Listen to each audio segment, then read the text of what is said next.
Quand tu peux attraper les deux téléphones, tu lances le truc en même temps.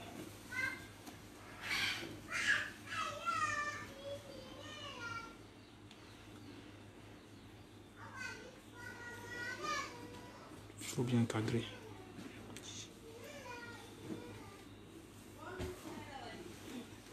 Bonjour. Oui, bonjour. Présentez-vous s'il vous plaît à Guinée Matin. Je suis Diallo Mamadou Sellou, secrétaire chargé à la communication de la coalition des étudiants leaders de Guinée. D'accord. Nous avons appris que le président des coalitions des étudiants de Guinée a été kidnappé. Expliquez-nous les faits. En fait, depuis ces derniers temps, nous sommes en train de travailler sur un projet portant sur la conscientisation de la population sur les dangers liés à l'adoption d'une nouvelle constitution. Donc, nous avons estimé que le combat contre le troisième mandat n'était pas un combat politique, ethnique ou régional. Donc, c'était un combat citoyen et nous avons décidé, en tant qu'étudiants, d'informer les populations sur les dangers liés à ça. Donc, c'est un peu l'historique de notre coalition. Et suite à cela, nous avons organisé une conférence de presse. Et le week-end passé, notre président s'était rendu au siège de l'IFDG pour passer des informations. Donc, hier, nous avions, un programme ensemble qu'on devait effectuer. C'était pour multiplier les tracts que nous devions distribuer dans les différentes universités pour inciter les étudiants à expliquer aux parents les dangers liés à l'adoption d'une nouvelle constitution et pouvant permettre au président de briguer un nouveau mandat. Donc, je devais partir en première position au cyber parce que le président était un peu distant. Donc, quand je suis arrivé sur place, j'ai trouvé que l'informaticien avait déjà fermé parce que c'était dans les environs 22 heures passées et le président devait quitter vers son Somphonia pour venir. Je lui ai dit de m'attendre juste moi j'habite dans la pharmacie, pour essayer de chercher un autre endroit pour multiplier ces tracts. Donc quand je suis arrivé, j'ai quitté Komandaya pour venir le rejoindre là où il m'attendait. Dès que je suis arrivé, je l'ai trouvé avec des gens en uniforme. J'étais en train de lui demander en soussou, Anaminde. Mais malheureusement, il n'entend pas cette langue. Donc il a été obligé de répondre en français. Il disait en français qui, quoi. Donc c'était tellement rapide, c'est comme si c'était dans un film en fait. Pour vous dire combien de fois dans ce pays, on n'est plus en sécurité. Quand tu voyais l'action, c'est justement, tu ne pouvais voir que dans un film de gangster, où on venait kidnapper une personne qui, disons, avait fait quelque chose de mal. Et pourtant, tout le mal qu'il a fait, c'est d'avoir clairement exprimé ses opinions. Donc c'est dans ces conditions qu'il a été enlevé, je ne dirais pas arrêté, il a été kidnappé par des hommes en uniforme qui avaient une pick-up blanche, non immatriculée, et on l'a envoyé vers une destination inconnue. Tout ce que je sais, c'est qu'ils étaient partis vers Bambédou.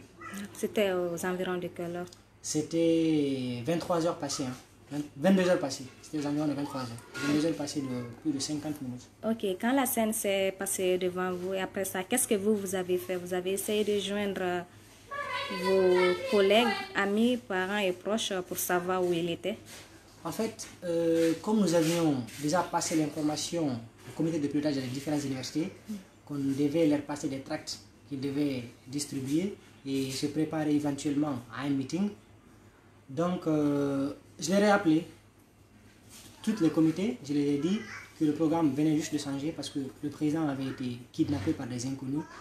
Donc, il fallait mettre, disons, les bouchées doubles pour retrouver notre président. C'est suite à ça que j'ai appelé certains responsables, certains de nos connaissances, et qui ont mené des démarches pour savoir où il a été envoyé. Mais malheureusement, jusqu'à présent, nous ne savons pas où il a été envoyé, et ce qui complique davantage nos recherches. Et que comptez-vous faire pour la libération de votre président de coalition? Ok, il faut savoir que depuis le début, nous avions envisagé des éventualités. Nous savions que nous allions être menacés et intimidés. Mais aller jusqu'à enlever le président de la coalition, ça vraiment on ne s'attendait pas. Et donc, ce qu'on a fait, nous sommes en contact avec des avocats qui ont le dossier en main et nous allons tout faire pour le libérer. Et si aussi c'est qu'il le prend, il le prend justement pour tuer notre mouvement, qu'ils sachent que ce qu'ils ont voulu faire n'est pas fait et ça ne sera pas fait. Notre président, certes, il a été enlevé hier. Nous allons tout faire pour le retrouver. Mais nous allons continuer aussi le combat que nous avons commencé. Parce que c'est un combat de conviction. Ce n'est pas un combat, en fait, ce n'est pas un combat qu'on a commencé et qu'on va arrêter à mi-chemin. Le combat, on va le continuer, on va le faire et nous sommes sûrs qu'on va l'atteindre. Parce que dans tous les pays où les étudiants se sont engagés, ils sont allés jusqu'au bout. J'aime souvent prendre l'exemple des étudiants algériens qui ont combattu le président Bouteflika, qui avait beaucoup plus de racines dans son pays parce qu'il avait, lui, fait plus de 4 mandats, donc c'était pour un 5e mandat. Si eux, ils ont réussi à le faire fléchir, nous en sommes sûrs que nous aussi, nous allons y parvenir. Et nous comptons sur tous les étudiants à ne pas baisser les bras.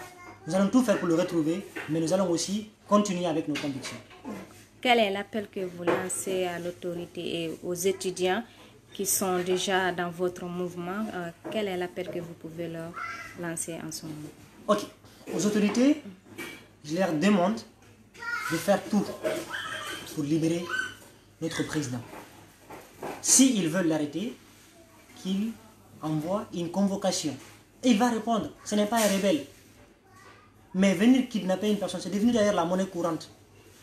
Vous savez, au début, nous commencions ce travail-là pour insister sur le plan citoyen. Mais notre pouvoir amène toujours les gens vers le plan politique. Et nous ne sommes pas des politiques. Nous sommes des étudiants, des citoyens, et nous menons le combat en tant que citoyens. Nous pensons que nous avons la responsabilité de parler à nos parents qui ne sont pas, disons, instruits, des enjeux liés à l'éventuelle adoption d'une nouvelle constitution. Et si, une fois que tu t'affiches, on te kidnappe, on ne laisse pas les gens la liberté d'exprimer leurs vœux, leurs désirs. Donc, nous demandons aux autorités, premièrement, de nous informer où est tenu notre président et surtout de le libérer purement et simplement. Maintenant, aux étudiants guinéens, je m'adresse aux étudiants guinéens maintenant. Je dis à ces étudiants de rester mobilisés, de ne pas baisser les bras, de savoir que si le président a été arrêté, c'est parce qu'il a une conviction noble. Il y a des personnes qui sont en train de parler beaucoup plus que ça, mais ne sont pas arrêtées, parce que leurs convictions ne sont pas nobles. Et une personne qui lutte pour une conviction noble ne va jamais baisser les bras. Et nous n'allons pas baisser les bras, de rester mobilisés et d'attendre. Nous allons faire une réunion ce soir et je communiquerai les décisions qu'on va prendre et la décision sera publiquement annoncée. Okay. Merci, monsieur Mamadou Sélé. Merci à vous.